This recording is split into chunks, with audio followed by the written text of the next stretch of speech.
दुनिया के ये मुसाफिर, मंजिल तेरी कब्र है, मंजिल तेरी कब्र है, तय कर रहा है जो तू,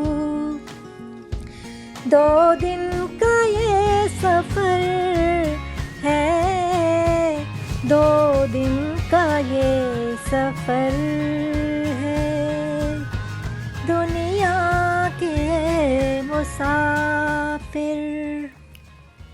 अस्सलाम वालेकुम व्यूअर्स, नए अंदाज नए जोश के साथ रोटी चावल आपकी खिदमत में हाजिर है। नए आने वाले मेहमानों को खुश आमदीद। अगर आपको मेरा ये नया अंदाज़ पसंद आया है तो प्लीज़ मुझे कमेंट बॉक्स में ज़रूर बताइएगा। ईद कुर्बान के हवाले से मैंने आपको बताया था कि मैं आपको नई नई डिशेस बनाना सिखाऊंगी। तो आज जो मैं आपके लिए रेसिपी लेकर आई हूँ वो है चपली कबाब, वो भी मेरे स्टाइल में। तो अगर आपने मेरा चैनल अभी तक सब्सक्राइब नहीं किया तो प्लीज़ मेरा चैनल सब्सक्राइब कर दें, लाइक और शेयर करना मत भूलिएगा और बेल आइकन को भी प्रेस कर दें ताकि मेरी हर नई आने वाली रेसिपी आप बआसानी देख सकें। और अगर आपको मेरी रेसिपीज़ अच्छी लगती हैं तो प्लीज़ मुझे कमेंट बॉक्स में ज़रूर बताया करें और अपने दोस्तों के साथ भी ज़रूर शेयर करें। तो चलिए स्टार्ट करते हैं। 1 किलो बीफ कीमा लिया है, इसको दोबारा भी हम मशीन से गुजारेंगे। 2 अदद अंडे हैं,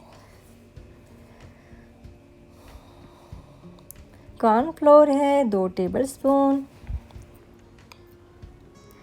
आम की कैरी है पकी हुई 1 अदद, खुश्क धनिया पिसा हुआ 1 टेबलस्पून, नमक 1 टेबलस्पून, गरम मसाला 1 टेबलस्पून,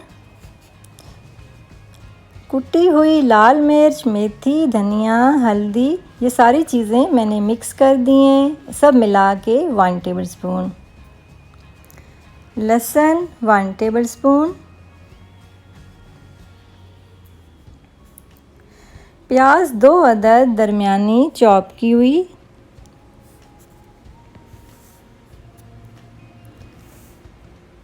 हरी मिर्चें 8 से 10 अदद और टमाटर 2 अदद।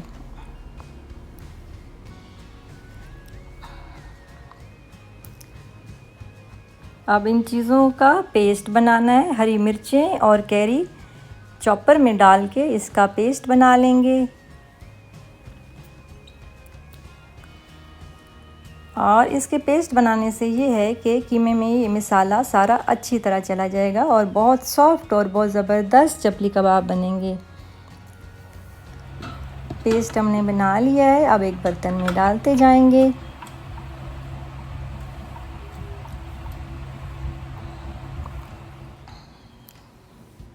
अब प्याज इसमें डालेंगे, इसका भी पेस्ट बना लेंगे।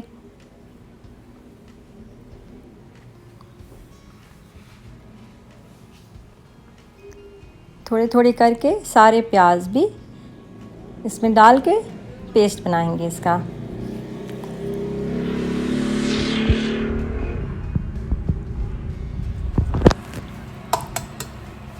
अंडे जो बताए थे 2 अदद वो भी इसमें डालेंगे और सारे मसाले इसमें डाल के इसका भी पेस्ट बना लेंगे।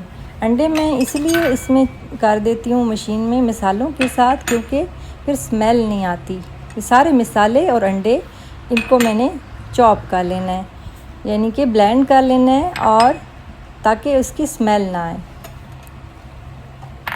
और बहुत ज़्यादा अच्छे कबाब बनेंगे इंशाल्लाह। सारे इंग्रेडिएंट्स इसमें डाल के इसको पेस्ट बना लेंगे इसका। ये हमारा तैयार हो चुका है कबाबों के लिए। इसमें कम से कम 30 से 35 चपली कबाब बनेंगे दरमियाने। अब मैंने थोड़ा सा इसमें से ले लिया है जो मुझे ज़रूरत है, बाकी मैंने रख दिया है, वो मैं बाद में तैयार करके फ्रीज़ कर दूँगी। अब इसकी टिकिया बनाते जाएंगे गोल गोल। अगर आपसे गोल टिकिया ना बने तो एक पिरच यानी कि एक सॉसर होता है ना कप के साथ, वो ले लिया करें